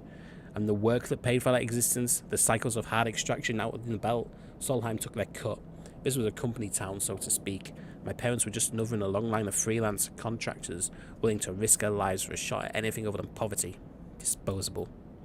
This guy, stabbing at Hardin once again with his finger, strategized all that, did the sums, and then somehow, thousands and thousands of cycles later, it was still going, still here, crawling in the walls like some shithead snake. He survived the revolution. Yeah, it can't be him then, surely. Who knows? He turns to you and smiles. So we're going to go find out. Hardin is now a big shot in the shipyards, just a few degrees back around the eye from here. Feng brings up a map of the lower eye. Havenage might be born out of Erling's revolutionary zeal, but a flat hierarchy it is not. Hardin happened to float to the top. Feng zooms in on the far yards. The thing is, I don't have access to those systems. The shipyard crew is pretty paranoid and they don't like anyone from systems digging around in their stuff. Plus we need more than just the name of a Solheim executive. We need proof. Feng holds up a thumbnail-sized drive. That's where this little creation of mine comes in. I call it a ripple worm. He turns the drive between his fingers. It'll rip through any digital storage and spin out a silken thread of filtered data. This one is set on the scent of Hardin Hurst. He hands it over. Getting into the compound might be tricky. But you, however, have a particular knack for remote access. If you can't extract yourself a Havenage cipher from a Havenage agent, they sometimes carry them among their data caches. You can crack open the compound's network and slot the worm in through any open port. You never even need to go near the shipyards. So what do you say? Up for it? Yeah, of course I am. I knew it. I knew you'd be happy to catch this snake. And don't worry. Once we nail this guy, I'll start working that tracker of yours. I haven't forgotten. Anything the worm gets, it'll send it back here.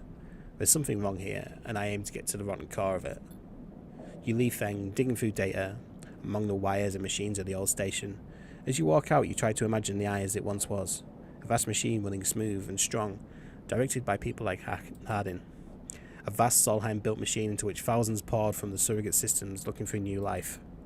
The hope of a better future, engineered to line someone else's pockets. It's an idea you're intimately familiar with. You think of Hardin, still alive, still part of his place. I wonder if the past is ever truly past. So that's going to be a new drive, yeah? Is it extract the past? Yeah, it's extract the past. Hack an average agent to get a cipher. I've got ciphers, haven't I? I've got Havenage datas. Okay, so I need to find an Havenage agent. There we go. Ripperworm. Can I just put it in? No, I need to actually hack it, so I need the dice. Okay.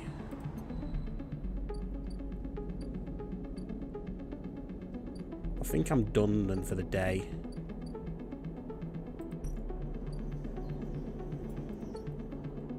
Unless Feng wants some of these things. No, he doesn't want to talk to me now.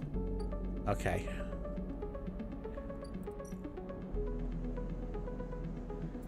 Nah. I think I just want to rest tonight. And... oh dear. I think I'll do one more day, I think, for now. Wait, I need to leave, yes. My first order of business, if I need to sort this tracker out, is probably to hunt down this agent.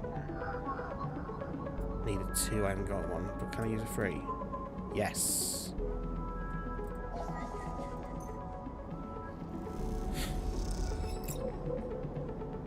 Data extracted. Have an edge cipher. What's my next step then? Extract a pass. Hack the shipyard and slot the Ripper worm.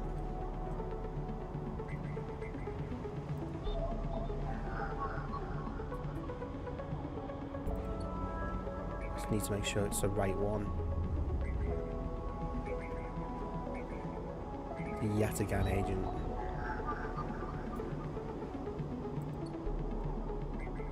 It must... That's the shipyard, yeah. So... I need that one.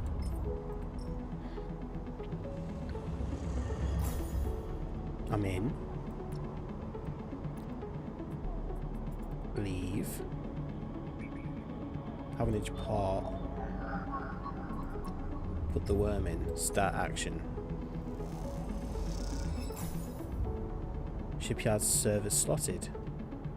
Godspeed, little one. Okay. Hack the shipyard and stuff. I really hope I've done the right one there. Hunter's nest, what do you need? You use up to a 3 on there. Okay, bypass that.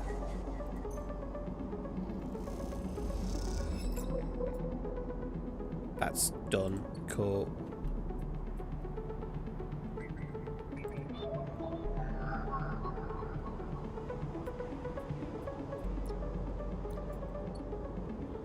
I don't need no one of them then. Let's leave the eye.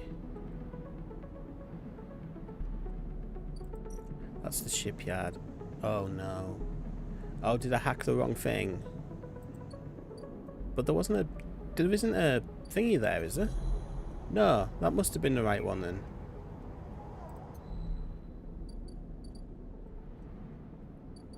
What's that? Go away a second. Things bay. It'll take a few cycles to run through the closed network. Okay. Oh, I hope I've got time for this. Sealed dock. Let's give you the hunter data. Start that action.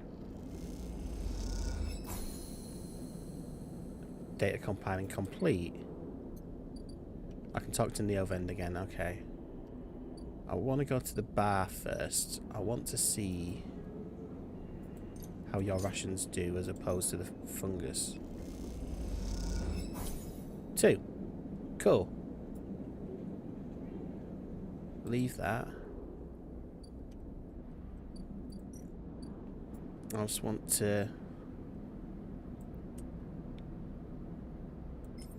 do that. Let's get a neutral one. 2 winter light and then a scrap item. Awesome.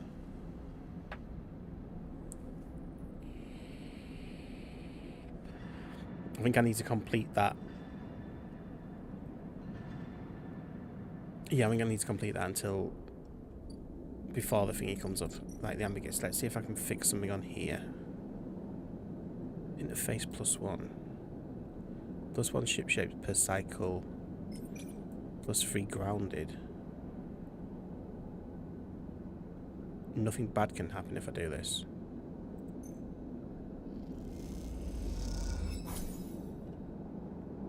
I lose condition. That's fair. One drone manages a couple of hours before shouting out, the other fries itself, and you immediately. Okay, so it didn't go great.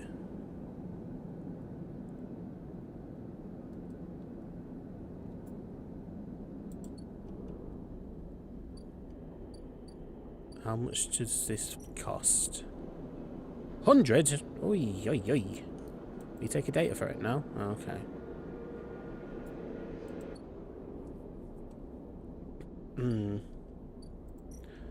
What do you need?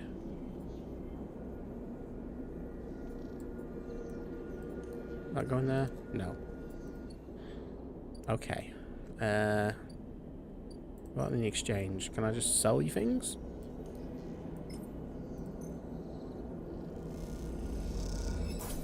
$12 cryo. 1 scrap component. Okay.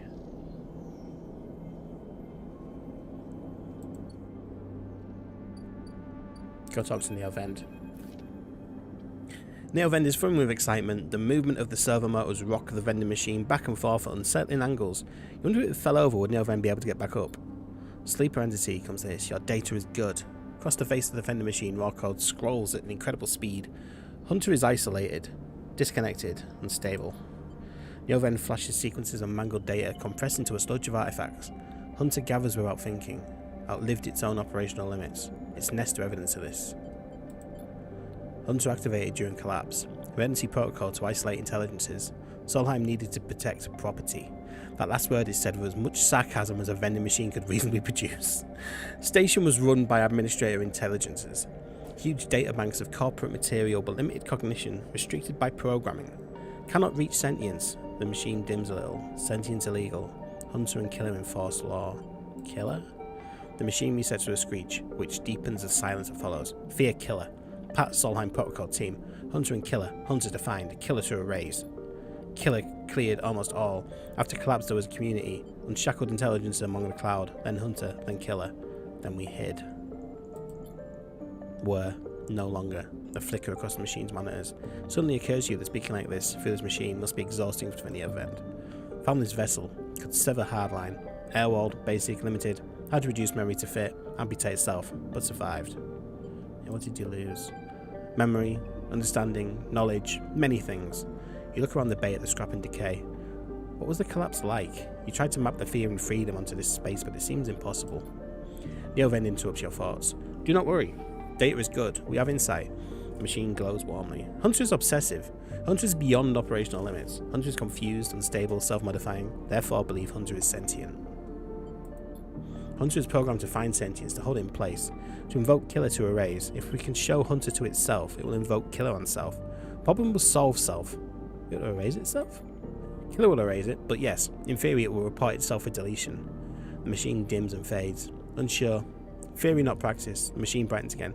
Either way, cannot remain here any longer. Too long a machine. Cannot move self, but sleeper entity can help. Bring ship mind designed to house intelligence. Can imprint self into ship mind and you can carry with. We'll be safe in this isolation. Then we find main nest of Hunter and link to cloud. Where can I get ship mind? Build from fragments. Buy. Salvage. We cannot leave, so do not know.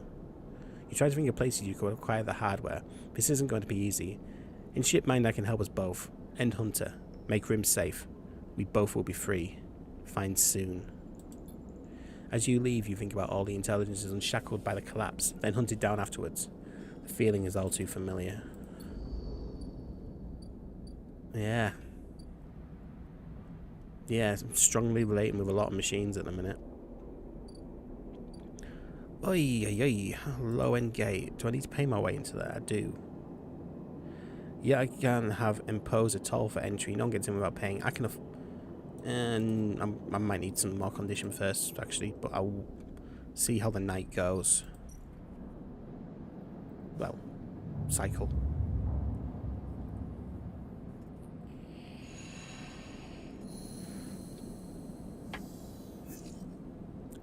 Yeah, lost energy.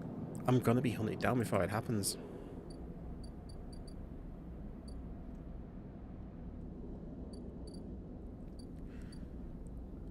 Don't like it. What's happening here? Merchant freighter comes in.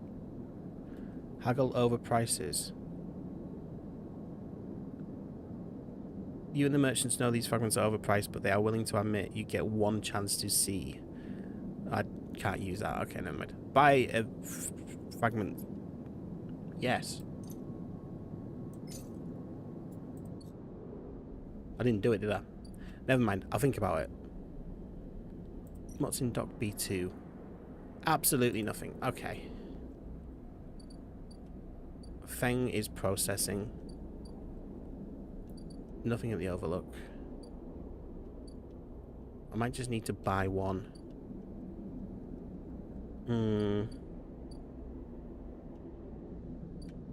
Their rations are better than the other ones, so I'm going to buy that.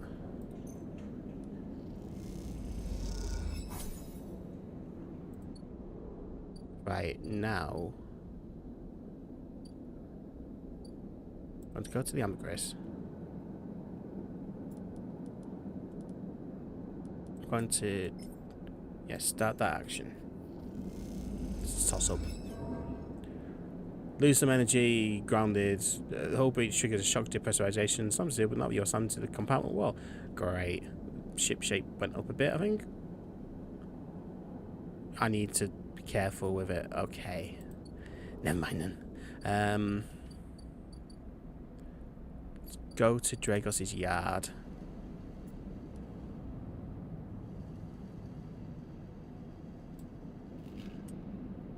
Okay.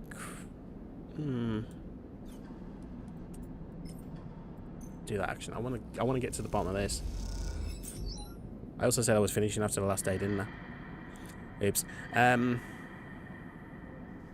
Give me palm and backup data storage. Okay, so I've just got Havnage data, but I've got scrap components. Leave that. I want to go to exchange. Sell that scrap. Make 12. I think I'm back up to what was that actually? Merchant freighter. I need to buy one.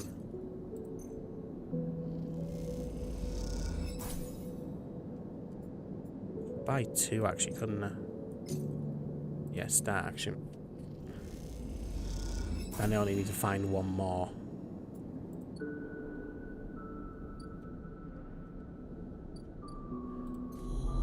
Any of you need a one?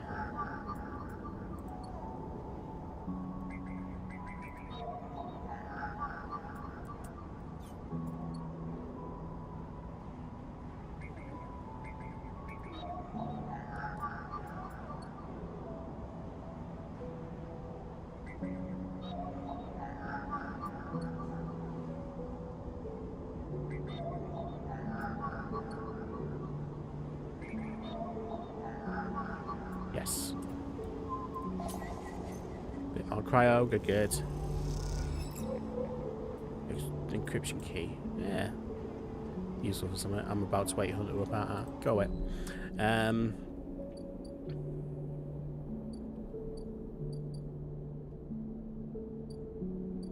think I needed 3, didn't I? Yeah. That's okay. I really need to make some more money next time. Oh, I'm gonna be hunted. Don't want to be hunted.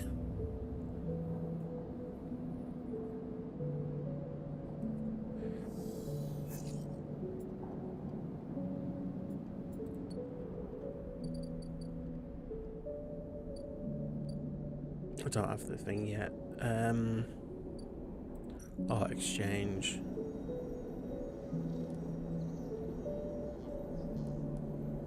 I could use that to get good, decent amount of cryo.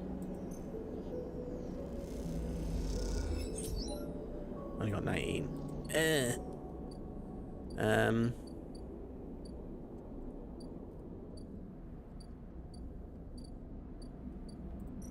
Let's use this 4 in here. Let's just see what happens.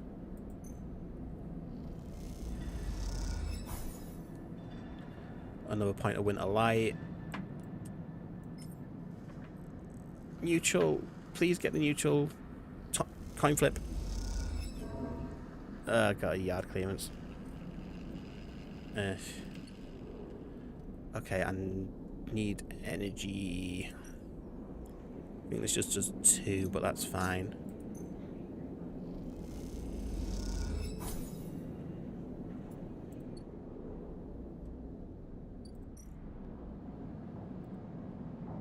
Okay, I'm either going to be hunted to death or the tracker's going to work.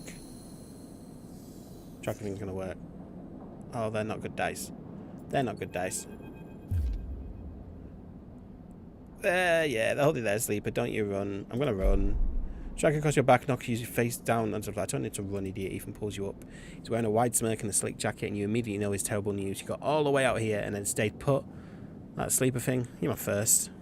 You barely hear him. You notice the handgun he has leveled at your chest, and it's hard to take your eyes off it. He reaches down with his other hand and slips some kind of ring out from a belt loop without taking his eyes off you. Making it to the eye, though. That's pretty good. This place isn't so bad. Bars, markets, people. I put most of my contracts out of asteroid caves or off of godforsaken moons. He splits the ring into 2 perfect circles. It's hard to hit civilization when there's so much space to pass through. I'm not saying a word. He reaches over to slide the rings around your wrists. Go easy, make a break for it. You see the chance the moment his eyes leave you to watch the rings. You spin, knocking them away and sprinting down the corridor. Then the shot rings out, echoing off the metal so loud it hurts your ears. A bullet hole smokes in the wall beside your head. You freeze and Ethan closes a gap. This is a very boring routine, trust me. I've seen it all before.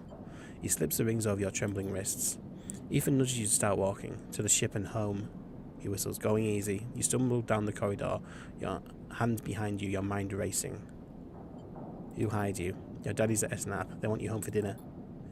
Ethan yawns and continues to nudge you down the corridor. Shame to come all the way out of here just to head back to SNAP right away. That tracker of yours makes this too quick.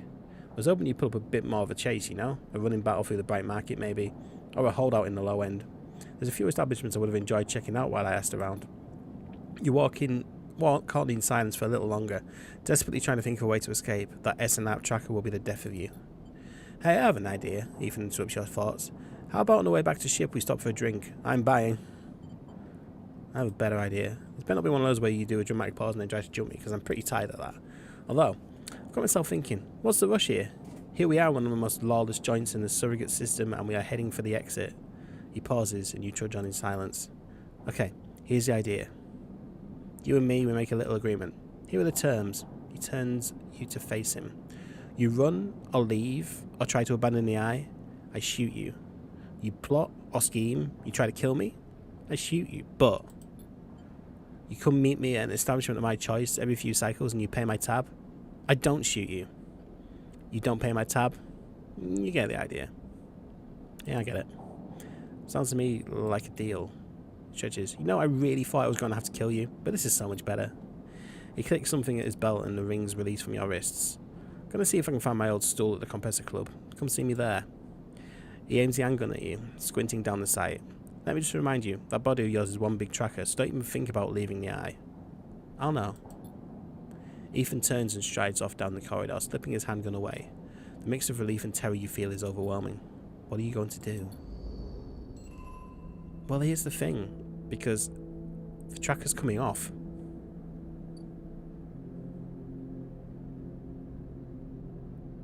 And I think we'll look at that. I was about to say next weekend. I'm not in town. I'm not at home next weekend. We will look at that next week. This is brilliant. Utterly, utterly brilliant.